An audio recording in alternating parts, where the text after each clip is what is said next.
Lalu ada apa sebenarnya di balik isu perpanjangan masa jabatan periode 3 periode yang kembali mencuat? Kita akan bahas bersama Ketua DPP PDI Perjuangan Ahmad Basara. Selamat malam Mas Basara. Selamat malam Nitya, selamat malam pemirsa Kompas TV. Saya akan langsung tanya, menurut PDIP sebenarnya apa yang membuat isu Jokowi 3 periode ini muncul lagi? Bisa Anda ceritakan kepada kami? Ya, dalam hidup ini kan kita tidak bisa pisahkan dari hukum kausalitas ya Mbak Nitya. Ada sebab, ada akibat, ada aksi, ada reaksi, ada asap tentu ada apinya. Nah, wacana munculnya 3 periode ini kan sebenarnya bermula dari keputusan Mas Gibran untuk pindah partai, meninggalkan PD Perjuangan menjadi cawapresnya Pak Prabowo. Lalu kemudian muncul pertanyaan publik, apa yang sebenarnya menjadi sebab kok tega ya Pak Jokowi meninggalkan keluarga besar PDI Perjuangan yang telah melahirkan dan menjaganya hingga 22 tahun sejak beliau menjadi wali kota Solo. Mhm. Maka muncul spekulasi di tengah-tengah publik bahwa katanya Pak Jokowi tega meninggalkan partainya, tega meninggalkan Bu Mega yang sudah beliau sebut sendiri sebagai sudah seperti ibunya, Mhm. itu karena katanya tersinggung begitu oleh Tersinggung beberapa urusan tiga peristiwa, periode. antara lain kemudian menyebut petugas partai dan lain sebagainya. Tapi di sisi lain kita juga melihat kenyataan Pak Jokowi dicaci maki oleh beberapa tokoh-tokoh masyarakat dengan cacian-cacian yang mohon maaf saya untuk alasan etis tidak bisa saya sebutkan di forum ini. Pak Jokowi tetap tenang-tenang saja dan menganggap hal itu hal biasa, masa kepada keluarganya sendiri tersinggung. Lalu kemudian publik mencari apa sih sebenarnya alasan yang melatar belakangi. Maka kemudian ketika publik mengetahui bahwa pada akhirnya Pak Jokowi mendukung Mas Gibran sebagai calon wakil presiden dan publik menganggap itu upaya untuk melanggengkan kekuasaan keluarga Pak Jokowi, muncullah asosiasi publik yang mengait-ngaitkan tentang wacana 3 periode tahun 2021 yang lalu atau bahkan wacana penundaan pemilu Hmm. karena sama-sama memiliki benang merah yaitu melanggengkan kekuasaan. Nah, dalam kaitan itu kemudian Bung Adian Apitupulu berasumsi bahwa menurut dia yang paling benar bukan Pak Jokowi meninggalkan PD Perjuangan dan Ibu Megawati Soekarno Putri karena faktor-faktor psikologis, tapi Tapi karena alasan kekuasaan untuk dilanggengkannya. Maka narasi yang paling sesuai dengan realitas politik hari ini, yaitu dengan mendukung Mas Gibran sebagai calon wakil presidennya Pak Prabowo, yang artinya adalah upaya melanggengkan kekuasaan Pak Jokowi adalah ketika wacana 3 periode dan penundaan pemilu, karena esensinya sama-sama ingin melanggengkan kekuasaan. Saya kira di situ Tapi saya esensi tanya lagi nih, persoalannya. Mas Basara, ini berarti Bang Adian hanya berasumsi, saya harus menegaskan itu, hanya berasumsi. Bu, Ini bukan yang benar-benar terjadi apa yang dianggap oleh PDIP. asumsi Bung Adian itu bukan tanpa alasan. Kalau kita mau buka di rekam jejak digital ini apa Nitya, saya kira banyak sekali berita-berita resmi dari media-media online mainstream ya. Jangankan di media media sosial, media mainstream banyak sekali kita temukan pernyataan-pernyataan pejabat pemerintahan Pak Jokowi pada waktu itu yang mewacanakan penundaan pemilu dan perpanjangan 3 periode. Itu fakta, begitu. Itu fakta yang tidak bisa terbantahkan.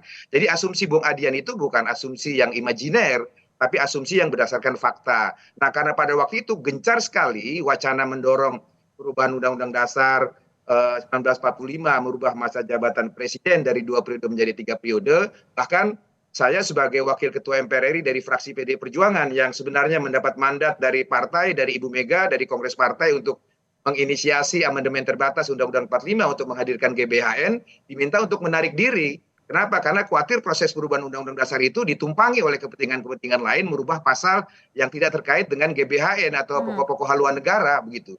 Itu faktual gitu. Dan yang disampaikan Bung Adian juga tidak salah karena beliau dalam pernyataannya saya sudah periksa tidak menyebut bahwa permintaan itu langsung dari Pak Jokowi gitu. Tetapi dari pejabat-pejabat di lingkungan pemerintahan Pak Jokowi. Nah, Mbak Puan dalam posisinya sebagai ketua DPP Partai Bidang Politik dan Keamanan ketika ditanya wartawan, apa benar Pak Jokowi meminta kepada Ibu Minta Mega langsung. untuk perpanjangan masa jabatan presiden? Mbak Puan menjawab dengan objektif dan benar bahwa tidak pernah Pak Jokowi secara langsung meminta kepada Ibu Megawati Soekarno Putri untuk perpanjangan masa jabatan presiden dari 2 periode menjadi 3 periode. Demikian juga pernyataan Sekjen PD Perjuangan Mas Hasto Kristianto gitu. Jadi pernyataan antara Bung Adian, kemudian Mbak Puan Maharani, Mas Hasto tidak bertentangan satu sama lain. Justru saling melengkapi berdasarkan fakta-fakta objektif yang ada di ruang publik. Karena mudah sekali di tracking itu, Nitya. pernyataan-pernyataan pejabat-pejabat publik di lingkungan pemerintahan Pak Jokowi yang menginginkan perubahan masa jabatan 2 periode menjadi 3 periode. Bahkan setelah itu senyap muncul kemudian wacana penundaan pemilu. Nah, wacana ini yang kemudian jika dikaitkan dengan keputusan terakhir Pak Jokowi mencalonkan Mas Gibran sebagai calon wakil presiden, ketemu benang merahnya, yaitu sama-sama ingin melanggengkan kekuasaan. Pak Jokowi mencalonkan Mas Gibran sebagai cawapres, bukan Pak Prabowo ya. Katanya Pak Jokowi nggak ada hubungannya, Mas Basara. Ya, itu biar publik yang menilai lah, Mbak Nitya, begitu. Saya tidak ingin berkomentar terlalu jauh mengenai hal itu, karena saat ini sudah menjadi urusan rumah tangga partai politik masing-masing. Saya sih lebih suka kita melihat ke depannya ya, seperti apa yang harus kita lakukan gitu. Oke, tapi sebelum kita melihat ke depan, sebelum kita melihat solusi ya, ini saya tertarik tetap dengan bagaimana kita read between the lines. Oke lah, tidak ada yang bertentangan antara pernyataan dari Mas Hasto yang sebut ada sosok Pak Lurah, kemudian Mbak Puan bilang tidak pernah mendengar atau melihat langsung, Bang Adian katakan bahwa ini awal dari keretakan antara Pak Jokowi dengan Ketua Umum PDIP, Ibu Mega. Gimana sebenarnya kita bisa melihat hal ini? PDIP bisa nggak kasih satu kesimpulan dari semua fakta yang Anda katakan tadi, Mas Basara? Kesimpulannya secara fakta-fakta objektif, wacana perubahan Undang-Undang Dasar tentang masa jabatan presiden dari 2 periode menjadi 3 periode itu faktual. Media-media mainstream ya termasuk dari kompas.com dan lain-lain itu bisa di-tracking sekarang untuk melihat bahwa benar ada pejabat-pejabat tinggi negara di lingkungan pemerintahan Pak Jokowi mewacanakan tentang 3 periode, bahkan penundaan pemilu, itu faktual. Gitu. Ya, ada menteri yang sudah mengakui itu idenya, begitu ya? Fakta pula ya bahwa Pak Jokowi tidak pernah meminta secara langsung, apalagi membuat pernyataan di publik, apalagi meminta kepada Ibu Mega, itu tidak pernah. Dan itu pun yang dikatakan oleh Bung Adian, tidak ada satupun narasi dalam pernyataannya yang mengatakan Pak Jokowi meminta langsung. Tapi kan Mas Hasto bilang ada sosok Pak Lurah, Mas Basara, sorry saya potong. Mas Hasto kan bilang ada sosok Pak Lurah. Ya itu kan pernyataan yang didengar langsung oleh Pak Sekjen dari pejabat di lingkungan pemerintahan Pak Jokowi, tidak dari Pak Jokowi langsung begitu. Maka yang harus diminta konfirmasi pejabat di lingkungan pemerintahan Pak Jokowi atau orang-orang di lingkungan Pak Jokowi itu yang menyebut-nyebut bahwa pesan 3 periode itu dari Pak Lurah begitu. Nah, Pak Hasto sendiri kan sudah menyatakan bahwa kesaksiannya mengenai adanya seseorang yang memberikan penjelasan bahwa usulan 3 periode itu dari Pak Lurah, dia sudah menyatakan kesaksiannya atas nama Tuhan. Tentu dia pertanggungjawabkan betul itu secara moral dan politik.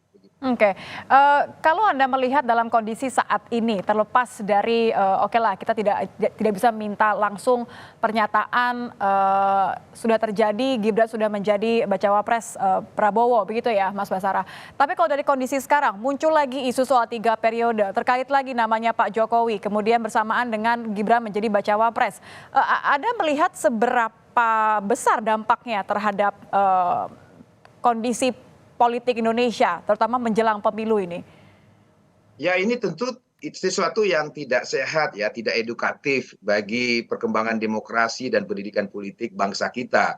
Pemilu seharusnya sebagaimana yang berulang-ulang dikatakan oleh Pak Jokowi harus menjaga persatuan, pemilu harus menghadirkan rasa riang gembira di tengah-tengah masyarakat sehingga pemilu bisa berlangsung secara aman, damai, tertib, jujur dan adil. Tetapi bagaimana rakyat bisa mengikuti pemilu dengan riang gembira kalau hatinya sedih, hatinya kecewa, apalagi hatinya dibuat mencekam. Nah, oleh karena itu sebenarnya di dalam konteks ini langkah-langkah strategis dari Pak Jokowi yang selalu mengatakan kepada rakyatnya agar menjaga persatuan, menjaga persaudaraan, menjadikan pemilu riang gembira sebagai satu kata kunci dari beliau. Kalau kami sendiri di internal PDI Perjuangan, Ibu Mega sudah menunjukkan sikap konkretnya untuk tetap menjaga persatuan kita bersama sebagai sesama bangsa Indonesia dengan menginstruksikan kepada seluruh kader-kader partai, 3 pilar partai, baik di legislatif, struktural partai maupun di eksekutif, untuk tetap menjaga suasana kondusif. Jangan membuat rasa sedih, rasa kecewa karena ditinggalkan oleh Pak Jokowi, lalu kemudian membuat kita marah, emosi, dan membuat pernyataan-pernyataan buruk seperti yang dilakukan oleh tokoh-tokoh masyarakat lainnya. Ibu Mega mengingatkan pada kader-kadernya, apapun itu, Pak Jokowi adalah tetap Presiden Republik Indonesia dan PDI Perjuangan ikut melahirkan dan mengantarkannya, maka wajib hukumnya untuk terus menjaga pemerintahan Pak Jokowi ini agar urusan negara tidak terganggu oleh urusan politik. Pun demikian, Bu Mega menginstruksikan kepada kader PD Perjuangan di Solo dan kemudian di Medan untuk tetap menjaga dan mendukung pemerintahan Mas Gibran dan Mas Bobi di pemerintahan Kota Solo dan Kota Medan, gitu. Terutama fraksi-fraksi PD Perjuangan yang ada di DPRD Solo dan DPRD Kota Medan, begitu. Nah, dalam kaitan itu, saya kira kami berharap Pak Jokowi juga segera mengambil langkah-langkah strategis untuk bisa membuat suasana pemilu ini menjadi kondusif.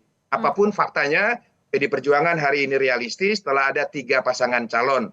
Maka kita berharap Pak Jokowi sebagai Presiden Republik Indonesia dapat menjadi wasit yang adil, wasit yang bijaksana pada seluruh pasangan calon. Beliau adil kepada pasangan calon dari keluarga biologisnya, karena ada Mas Gibran bersama Pak Prabowo. Tapi jangan lupa Pak Jokowi juga harus adil dan bijaksana kepada paslon keluarga ideologisnya, yaitu Mas Ganjar Pranowo, karena kita masih bersama-sama dalam satu keluarga besar PDI Perjuangan, dan tentu juga harus adil kepada paslon lain atau paslon tetangga rumah kita, kalau saya istilahkan, yaitu paslon. Ini terdengarnya kayaknya PDIP gitu sudah ya. siap sekali, Jadi sudah intinya, siap terima ditinggal Pak harus Jokowi. adil dan bijaksana dan kemudian segera melakukan langkah-langkah ice breaking untuk membuat suasana pemilu kita yang tinggal 121 hari lagi kalau tidak salah menjadi momen yang memang betul-betul pemilu presiden, terutama masa kampanye, menjadi arena di mana kita mengaktualisasikan dan mengkontestasikan gagasan-gagasan kita tentang bagaimana Indonesia akan dibangun selama 5 tahun ke depan. Dan saya kira itu sesuatu yang ditunggu oleh masyarakat kita, yang diharapkan, karena kita masih trauma dengan pemilu 2019, dengan pertarungan antara kampret dan cebong yang sisa-sisanya masih belum selesai sampai sekarang. Kata Jangan kuncinya sampai ada di terulang Pak Jokowi untuk mengkonkretkan seruan persatuan nasional, riang gembira, dan lain sebagainya itu nih. Mas Basara, terakhir, kenapa kedengarannya seperti sudah siap sekali, sudah menerima sekali, seakan-akan memang Pak Jokowi benar meninggalkan PDIP? Ya, kita tidak mengatakan Pak Jokowi meninggalkan PDIP, tetapi faktanya kan hari ini Mas Gibran telah mengambil keputusan keluar dari keputusan partainya secara resmi. Ya, di mana kita sama-sama tahu Bu Mega memiliki hak konstitusional dan mandat Kongres untuk menentukan capres dan cawapres. Sudah diputuskan bersama dengan ketua-ketua parpol lainnya mengusung Mas Ganjar dan Profesor Mahfud MD. Dan ketika Mas Gibran keluar dari skema itu, sebenarnya Mas Gibran terkeluar dari garis politik partai. Nah, apakah Pak Jokowi kemudian serta-merta akan meninggalkan partai yang membesarkan, melahirkan, dan menjaganya hingga saat dan detik ini? Ya tentu pertanyaannya dikembalikan kepada Pak Jokowi, bukan kepada saya, apalagi kepada PDI Perjuangan, bukan kepada PDI Perjuangan, apalagi kepada saya, Nitya. Oke, baik, terima kasih Mas Basara sudah bergabung bersama kami di Kompas Malam. Ketua DPP PDI Perjuangan Ahmad Basara. Selamat malam Mas Basara. Selamat malam. Terima kasih.